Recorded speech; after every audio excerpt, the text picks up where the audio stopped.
Hér ætla ég að sýna ykkur lið númer 6 í verkefni 1. Hvernig dragið texta inn frá hægri og vinstri, setji ramma og skyggingu. Og nóg að vera með bendilinn í efnisgreininni. Mér finnst ágætt að hafa endurmerkin sýnileg eins og ég hef sagt ykkur.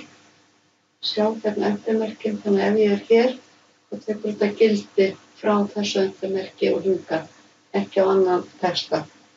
Og ég ætla að draga hann inn 4,5 cm frá vinstri og hægri. Þá fer ég hér í paragraf og vel hér 4,5 cm og hér líka ég get hækkað mig upp. Þið athugið að hafa réttar stillingar þannig að það sé komma. Ef hún kemur með villumeldingu þá þurfum við að nota punkt. Breyta stillingunum hjá okkur eins og það eru tenglar á heimasíðunum en forsíðunum hvernig við getum breytt því og síðan ætla ég að vera að segja OK hérna og ég er ennþá með bendilinn hér í textanum og ég ætla að fara í öruna niður hérna hjá Borders and Shapings og ég ætla að velja shadow og ég ætla að velja 2,1/4 punkt hérna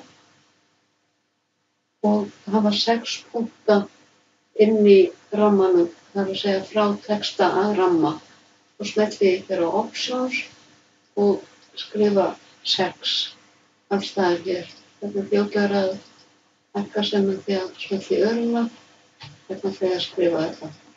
Og OK, þá sjáum við að kemur örlítið meira til hérna allt í kring. Ég passa ykkur ef þið farið hér í page border sem sumum hættu til að gera, þá kemur rammi í kringum alla síðuna.